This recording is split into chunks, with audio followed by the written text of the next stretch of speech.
Welcome to Cupid's Logic, where love meets predictive intelligence. We decode attraction, conflict, attachment, and compatibility, so you can know if it will last before you commit. He opened the banking app at midnight and froze. A $120 charge from a store he'd never heard of.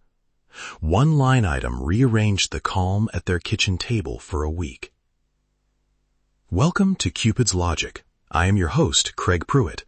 And today, we are diving into one small idea that saves people from a big regret. Money surprises. If you only have 10 minutes, here's the trade. 3 tiny, time-boxed money experiments, exact scripts you can use, what to record, and quick thresholds to read the results. No lectures, no spreadsheets. Just practical ways to see how money actually flows between you. Quick point before we dive. Money is mostly behavior. How someone responds to a surprise charge, who negotiates a purchase, and who keeps quiet about a decision. Those are clues about priorities, power, and repair capacity. Chemistry won't fix systematic patterns. Data will. So we design 3 small probes that reveal those patterns without turning the relationship into an interrogation. They're low stakes, limited in time, and aimed at behavior, not character. Start tiny. Pick something under $100, a plant and pot, a weekend grocery treat, a small gadget. Try this. Can we try a 2-week shared small purchase experiment? 1 joint pick each week. No judgment, just learning.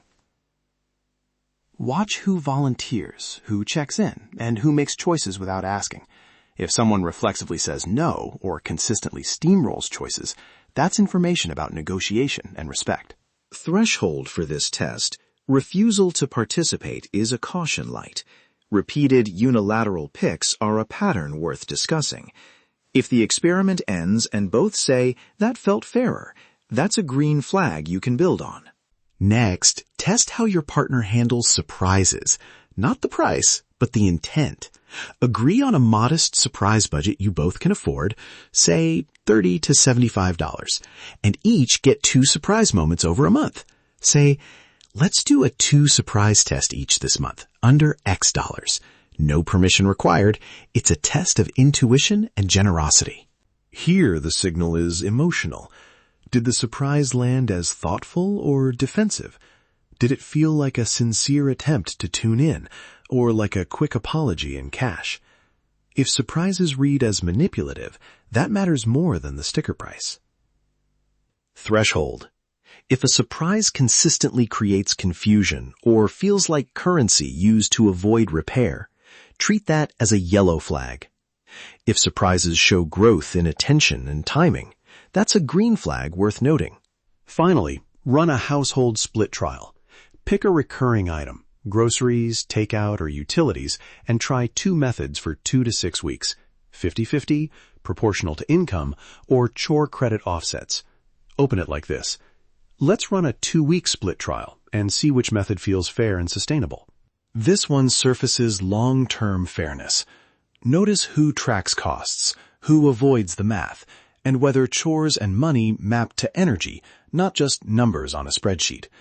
A 50-50 split that leaves one partner emotionally exhausted isn't fair in life, even if it looks fair on paper. Thresholds here matter. Refusal to discuss splitting methods is a red flag. If the trial shows one partner consistently stretched, that's a structural mismatch to solve before moving in together. How to run all 3 without turning it into trust science. Frame the project together. Call it curiosity, not accusation. Say, we're collecting data about how we handle money so we can make better decisions later. Time box every test. Keep the language neutral. Use a shared note or a 2-line daily log. What happened? How it felt. No spreadsheets required. A sample neutral log entry. Grocery week 1. Chose organic without asking. I felt unseen. Cost difference, $12. Conversation later was calm, and she explained priorities. That ties behavior to feeling instead of turning emotion into ammunition. If someone uses the log as a weapon, that's data too. Listen for 3 red patterns: stonewalling, refusing to engage; entitlement, treating money as unilateral power; and avoidance, agreeing to tests but never following through. Those predict recurring conflict more reliably than any one argument about dollars. Green flags are quieter: transparent negotiation, proportional sacrifice when needed, and real repair. An apology followed by a different choice next time. Those moves tell you the relationship can adapt. A quick example. Maya and Aaron were about to move in together. Rent talks always turned into who did more work. They ran these tests.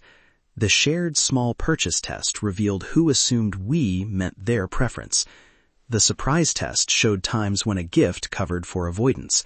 The split trial exposed that a 50-50 rent plan left Maya stretched because she handled most chores. Because they logged it and debriefed, they didn't escalate. They tried proportional rent plus a chore credit system for groceries for 6 weeks and found a sustainable combo. It wasn't perfect, but it was negotiable, and that's the point. Small experiments prevented a slow, costly drift. Some quick rules to keep the tests useful. 1. If someone refuses, treat that like a caution, not a collapse. 2. If more than 3 unresolved value tensions show up, run a repeat with a mediator or guided prompts. 3. If you get concrete behavioral change, that's momentum. Build from that. Keep decisions evidence-based, not anxious-based. A word on risks.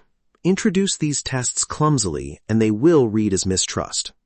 Use the scripts that normalize curiosity. Present the work as mutual learning, not a pass-fail exam. And remember, tests are indicators, not sentences. If results point to misalignment, repeat, debrief, or get guided help before making big commitments. Quick recap. Start tiny with shared small purchases, test surprise generosity, and run a household split trial. Time box everything, keep a neutral log, and use the thresholds. Refusal equals caution, repeat trials for gray zones, and behavioral change equals momentum. These are inexpensive ways to validate compatibility before you co-sign a lease or say yes. If you want the exact scripts, a 1-page log template, and the Prism-aligned money compatibility worksheet to run these tests, head to cupidslogic.com/moneymirrors. Download the guided debrief prompts and the simple tracking sheet for your phone. Try one experiment this month and see what you learn. Are you ready for the truth? Thanks for listening to Cupid's Logic. Remember, you're not bad at relationships. You've been flying blind. Try these experiments and trade guesswork for evidence. I would love to hear your thoughts on how the tests go. Share them on the site. Until next time, be honest with yourself and be willing to learn together. This has been Cupid's Logic. Stop flying blind in love. Visit cupidslogic.com and let the Prism engine reveal what your relationship data already knows.